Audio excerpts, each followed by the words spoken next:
안녕하세요. 몇 년 전부터 저에게 있었던 복잡한 사건에 대해서 말씀드리고자 합니다. 저는 지금으로부터 정확히 3년 전 친구들과 나이트클럽에 가서 아주 경이로운 한 사람을 만나게 됩니다. 바로 나이트클럽에서 열심히 춤을 추고 있는 한 여자였죠. 3년 전 이맘때쯤이라는 걸 정확히 기억하고 있는 이유는 그때 그 일이 저에게는 너무나도 행복했던 기억이기 때문입니다. 그녀는 친구들과 함께 온 것으로 보였는데 유독 빛나던 그녀의 모습을 오랫동안 지켜보면서 다른 남자와 춤을 추고 부킹까지 하는 모습까지 훔쳐봤습니다. 웨이터들에게 이리저리 끌려다니는 그 매력적인 여자의 모습이었지만 조금 느낌이 달랐던 부분은 굉장히 노련하게 보였다거나 할까요?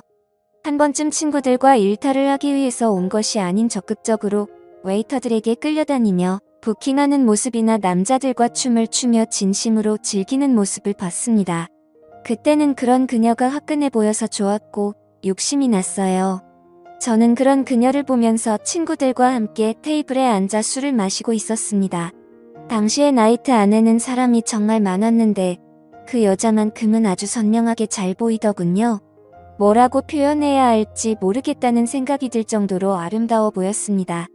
저와 제 친구들은 그 여자 무리를 보며 완전히 꽂혀버렸고 합석을 한번 도전해보자고 이야기를 꺼냈습니다. 그녀는 친구를 포함해서 3명이었고 저의 무리도 친구 포함해서 3명이라 같이 합석해 놀자며 들이댔습니다. 친구들은 그냥 가볍게 생각하는 것 같았지만 제 눈에는 그 여자가 너무나 예뻐 보여서 도저히 놓치기 싫더라고요. 그 여자들도 저희가 싫지 않았는지 합석하자는 제안에 알겠다고 대답했습니다. 그때 제 친구들과 그녀의 친구들은 정말 많은 술을 마시고 밤새 재미있게 이야기하며 놀았습니다. 헤어질 때쯤에는 번호 교환에 성공했고 그 이후로도 계속해서 그녀에게 연락하면서 사귀자고 직진했고 사귄 후에는 나이트에서 봤던 화끈했던 그녀와 다르게 조신하고 참한 모습에 결혼까지 하자고 몰아붙였습니다.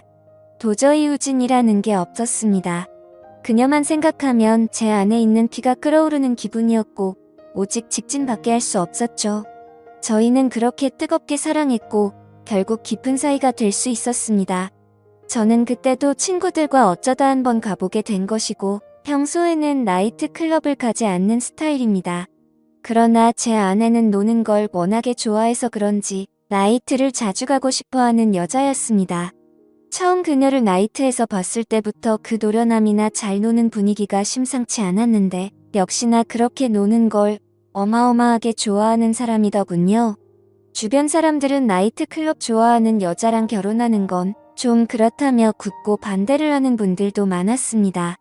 당장에는 문제가 안 되지만 나중에 그런 것 때문에 반드시 문제가 생긴다면서 말이죠. 하지만 저는 그녀를 좋아하는 마음에 결혼까지 추진하는 과정을 멈출 수 없었고 그런 아내의 모습까지 좋아서 결국 결혼까지 했습니다. 그리고 나이트클럽에 좀 가면 어떻습니까? 나이트에 간다는 것 자체가 바람이라고 볼 수도 없는 것이고 알아서 조심하면서 놀면 되지 않겠냐고 안일하게 생각했습니다. 솔직히 말씀드리면 저도 과거가 그다지 깨끗하지만은 않은 편이니까 말이죠. 솔직히 털어서 언제 안 나는 사람은 없는 거 아니겠습니까? 취미가 무엇이냐에 따른 차일 뿐이지 나이트에 가면 사고치고 나이트 안 가고 다른 모임 나가면 사고 안 칩니까? 산악 모임에만 나가도 불륜이 천지라고 하는데 그렇다고 사람이 집에만 처박혀서 살 수도 없는 노릇이잖아요. 아무튼 저는 이런 생각을 가지고 그녀와 결국 결혼을 했고 1년 만에 예쁜 딸을 낳아 키우고 있었습니다. 결혼 후 아내는 가정과 육아를 성실하게 돌봤습니다. 저도 열심히 돈을 벌어 아내에게 가져다 주었습니다. 회사 일로 바쁘긴 했으나 아내가 이해해 주리라 믿었습니다. 아내는 산후 우울증과 육아 스트레스로 힘들어하긴 했으나 그럴 때마다 나이트클럽 좀 다녀오면 안 되냐고 물었습니다. 가서 미친 듯이 흔들고 가볍게 몇 잔 걸치면 답답했던 마음이 뻥 뚫릴 것 같다고요. 저는 몰래 가지 않고 남편인 저에게 허락을 구해줘 고맙다고 했지요. 그때 나이트에서 만났던 친구들과 간다기에 저는 가라고 했습니다. 솔직히 말해 뭔 짓을 할 여자는 어떻게 막아도 하고 안 할 여자는 남자들이 많은 나이트클럽에 던져놔도 안 합니다. 그리고 부부 사이에는 믿음이라는 게 중요한 만큼 육아에 지친 아내를 배려하고자 했습니다. 그리고 제 아내는 어디 가서 사고 칠 만한 사람이라고 생각을 하지 않았거든요. 저랑 만났을 때에도 사고 치지 않고 건전하게 놀았기 때문이죠. 제 아내에게는 여동생이 한 명 있는데 다행히 처제도 제 아내를 많이 도와줬습니다. 결혼 후에 임신한 아내를 옆에서 많이 돌봐주고 출산 후에도 든든한 지원군이 돼주는 처제가 참 고맙기는 하지만 사실 이 처제가 처가 되기 위해서는 고민 그 자체였습니다. 지금까지 시집을 가지 않고 노처녀로 남아있는 처제의 혼인 문제는 늘 집안에서 화두가 될 정도의 문제였고 장모님과 장인어른 입장에서도 얘가 언제쯤 시집을 갈 수 있을지 늘 걱정을 하셨습니다. 지금까지 번듯하게 뭐 하나 해놓은 것도 없고 인물도 그다지 뛰어난 편이 아니라 누가 데리고 가기나 하겠냐며 말이죠. 저는 처제에게 좋은 남자를 소개시켜주는 게 어떨까 싶어서 한번 물어봤습니다. 그러자 처제는 자기는 원래 결혼을 하지 않고 살고 싶었는데 언니가 애 낳고 행복하게 살고 있는 모습을 보니까 자기도 요즘에는 너무 결혼이 하고 싶어졌다며 결혼하고 싶은 생각이 조금씩 들기 시작한다고 했습니다. 그래서 저는 처제에게 친한 친구를 소개해 주었습니다. 하지만 처제는 생각보다 굉장히 숙맥이라서 태어나서 남자도 한 번 사귀지 않았고 나이트클럽조차도 가본 적이 없는 사람이었습니다. 제 아내와는 완전 반대였죠. 처음엔 처제가 내숭을 부린다고 생각했는데 알고 보니 32살이라는 지금 나이까지 공부만 하고 살았다네요. 취업 후에는 집과 회사만 오갔고요. 제 친구를 소개시켜준 후에 한 달 정도가 지났을 때쯤에 문득 이 사실이 생각나서 처제에게 물어봤습니다. 제가 소개시켜줘 놓고도 그 사실을 까먹고 신경을 쓰지 않고 있었거든요. 그래서 제 친구랑은 요즘에 어떻게 되고 있냐고 물어보니 처제는 제 친구가 너무나 마음에 들어서 몇 번 만나다가 본격적으로 연인 관계로 만나자는 식으로 말했고 그렇게 본격적으로 연애를 했다고 하더라고요. 근데 문제는 사귄 지 2주 만에 헤어졌다는 겁니다. 저는 처제에게 자세한 이야기를 들어봤는데 친구 녀석이 완전히 쓰레기처럼 행동을 한 것 같더라고요. 그래서 저는 곧장 친구에게 연락을 했습니다. 우리 처제가 너한테 무슨 잘못을 해서 그렇게 쓰레기 같은 행동을 했냐고 했더니 완전히 펄쩍 뛰면서 오해하지 말라는 겁니다. 친구는 처제와 만나면서 있었던 일을 자세히 해주더라고요. 외모는 마음에 드는데 성격이 너무 부드러워서 재미가 없고 마음이 여린 사람이라는 게 티가 나서 상처 주지 않을까? 늘 걱정이었는데 진짜 별것도 아닌 걸로 울면서 전화가 오고 집착도 심해서 너무 힘들었다고 하더라고요. 연락이 1시간만 안 돼도 바로 전화가 오고 어떤 날에는 자고 일어났더니 전화가 20통 넘게 와 있고 지금 뭐하냐 누구랑 있는데 답장을 안 보내냐면서 소리를 지르기도 한다는 겁니다. 게다가 회사에서 회식하는 거 가지고 거기에 여자가 있니? 옴니 회사에서 여자 동료들하고 친하게 지내지 말라면서 으름장을 놓기도 하고 아주 피곤해 죽겠다고 하더라고요. 생각해보니 제 친구가 좋아하는 여자 스타일은 조금 남자 같은 면이 있는 털털한 여자입니다. 그렇게 만남을 이어가다가 좋아하는 마음이 식어버려서 남자가 이별 통보를 했는데 처제는 여전히 제 친구에게 마음이 남아있었고 연애 경험이 별로 없는 여자라 그런지 상처 아닌 상처를 받게 된 처제를 옆에서 지켜보며 열심히 위로해줬습니다. 요즘 같은 세상에 이렇게 남자를 모르는 여자도 있구나 싶으니까 한편으로는 귀엽기도 하면서 한편으로는 굉장히 답답하더라고요. 전혀 쿨하지 못한 처제를 보니 참 피곤한 성격이라는 생각이 들었고 왜 지금까지 남자들을 만나지 않고 사는지 훤히 보이는 느낌이라고 할까요? 그래서 참 답답했습니다.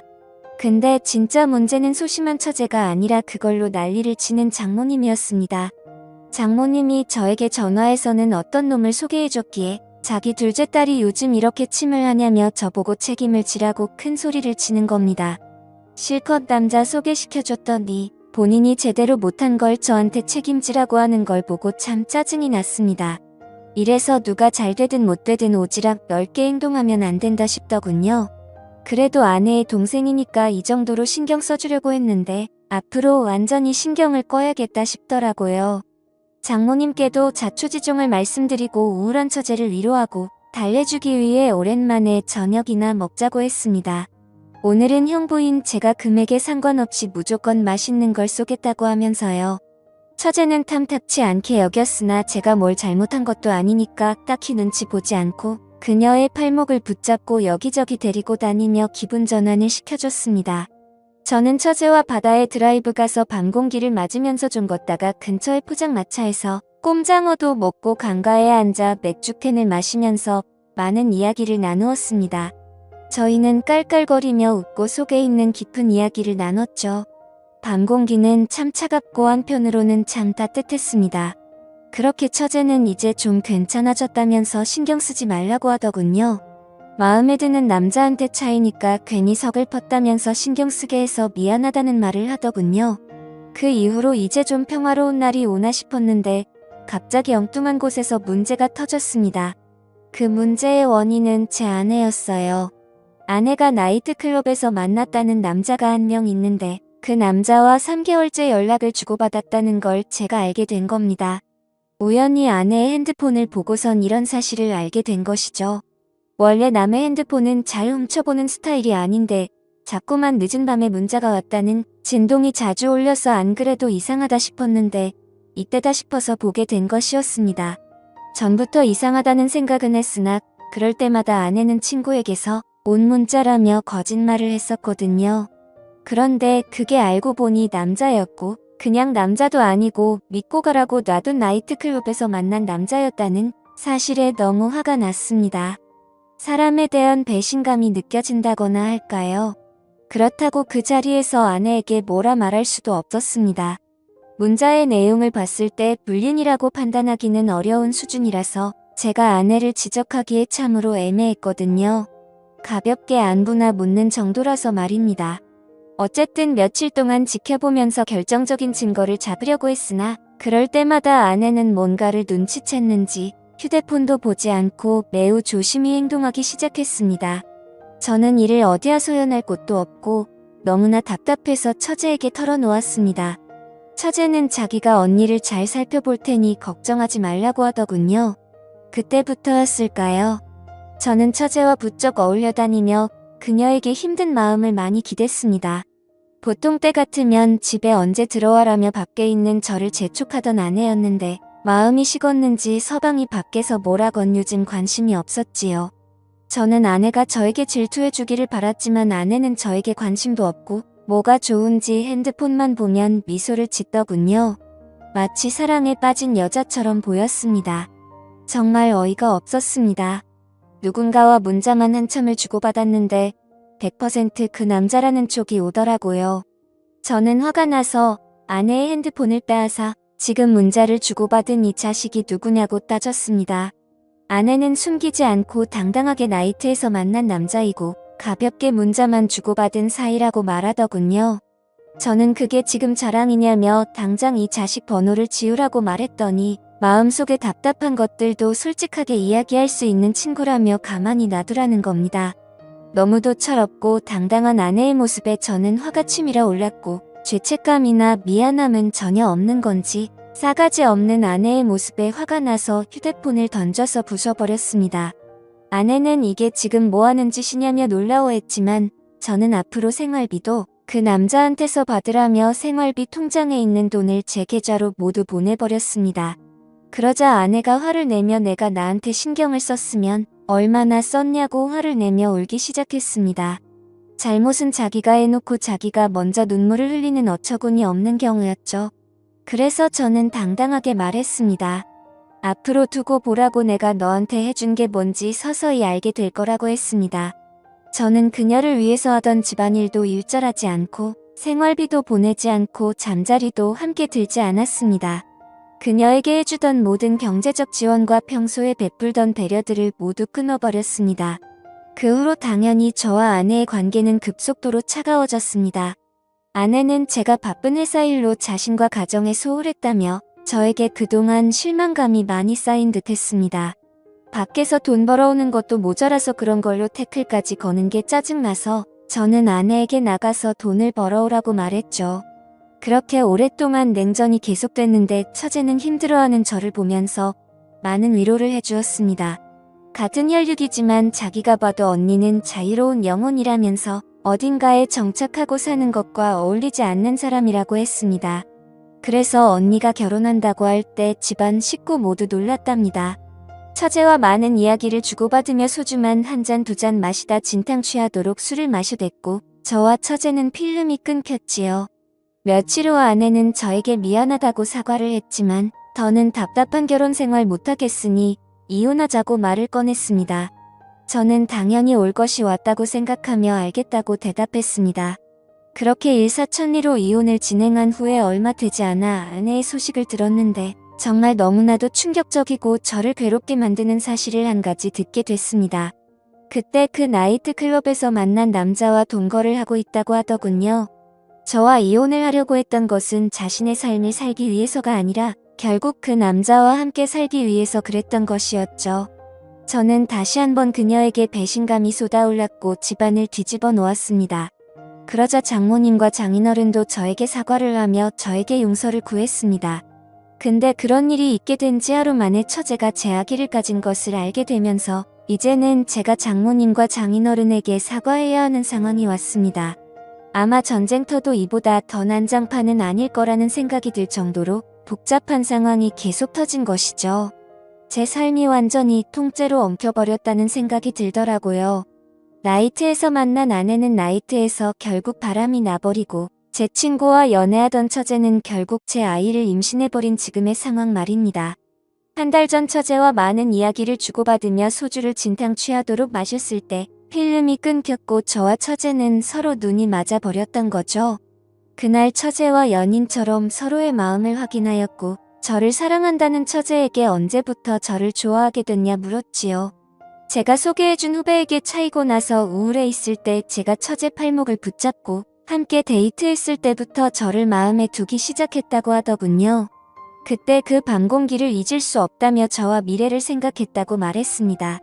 그 말을 듣는데 정말 쉽게 사랑에 빠지는 여자라는 느낌을 또 받았습니다. 저는 집안 망신이니 처제에게 아기를 지우라 말한 장모님과 장인어른을 찾아가 공손히 말씀드렸습니다. 처제와 결혼해서 애를 낳고 함께 살겠다고 말입니다. 솔직히 말하면 처제에게 마음이 있던 것은 작은 이유였고 진짜 함께 살려고 마음먹은 핵심적인 이유는 아내에 대한 복수심 때문이었습니다. 저는 장모님 장인의 허락을 받지는 못했으나 아이는 내팽개쳐두고 외간 남자와 바람난 아내를 보니 정말 참을 수가 없더군요. 그녀에게 치욕을 안겨줘야겠다고 생각합니다. 저는 처제에게도 크게 관심이 없고 이제 이 집안은 진절머리가 납니다. 저는 오직 저의 아이만 있으면 되고 바람나서 떠나간 아내를 어떻게 더 치욕스럽게 만들지 고민해봐야겠습니다. 이런 저를 이해하실 수 있나요? 저도 잘 모르겠네요. 오늘의 사연 여기까지입니다. 지금까지 읽어주신 모든 분들 감사합니다. 구독과 좋아요, 알림 설정 눌러주세요. 그럼 모두들 행복한 하루 보내세요.